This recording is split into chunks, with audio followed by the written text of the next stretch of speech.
Você apresentou várias reflexões agudas, né? Aí, muito fortes.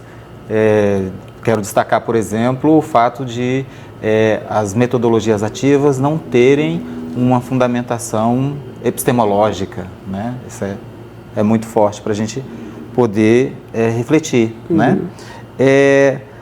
Nós temos entre nossos leitores e nossa audiência vários estudantes, várias pessoas que estão iniciando nessa leitura, nessa compreensão do que é uma pedagogia histórico-crítica, né?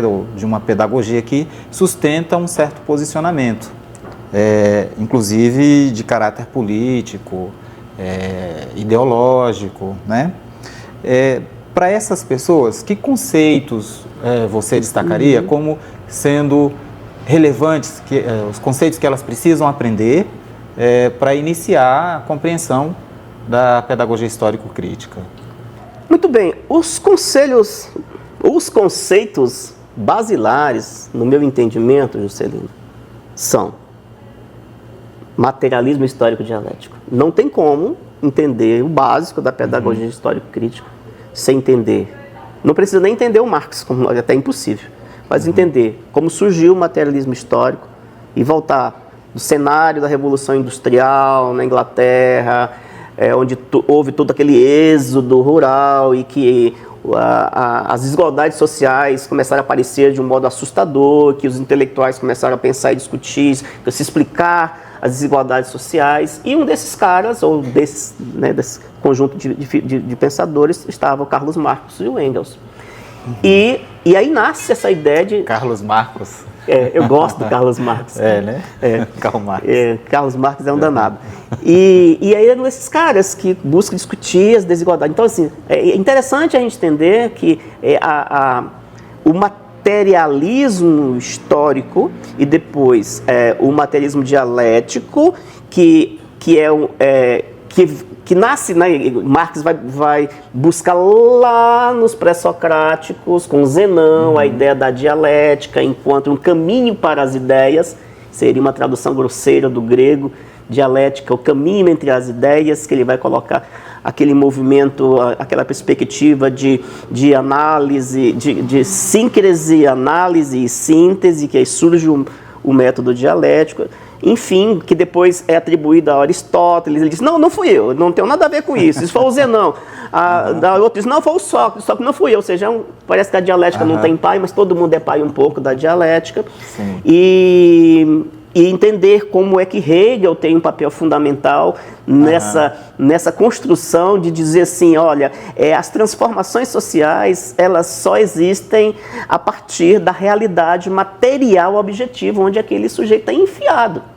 Hegel já dizia assim, não, porque ele era um filósofo idealista, não, então ele dizia assim, não, as transformações sociais acontecem pelas ideias, vamos pensar, né, vamos pensando, e o Marx, não, só pensando a gente não muda nada. Então, a tese 11, né, das teses sobre Feuerbach, quando ele termina dizendo assim, os filósofos têm se ocupado em interpretar o mundo, o importante é mudá-lo.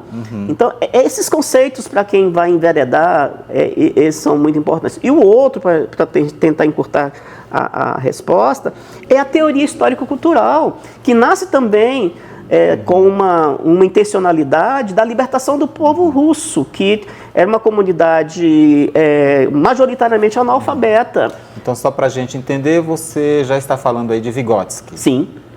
Do Vygotsky, a teoria histórico-cultural. A teoria histórico-cultural, porque é uma teoria revolucionária, feita por revolucionários que tinham o interesse de libertar um povo. Primeiro, libertar das condições de leitura de mundo. Aí Paulo Freire, também que é marxista, vai dizer assim, que a leitura da palavra antecede a leitura do mundo, que é marxista. Esse é um aforismo marxista.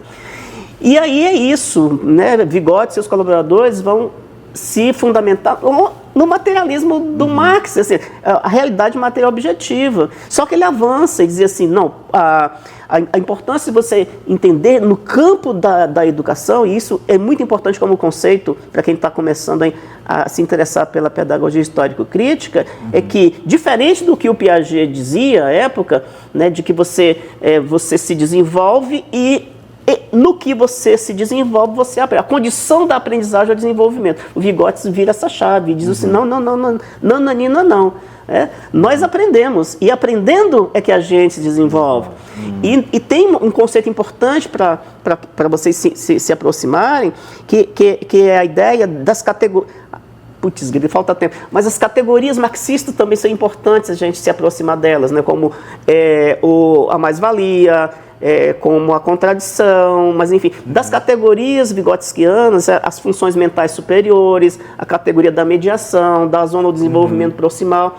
Então são conceitos basilares, sem os quais a gente não vai entender bolhufas. E talvez o último conjunto de conceitos essenciais é o método dialético, porque é aí que a gente vai chegar na didática da pedagogia histórico-crítica.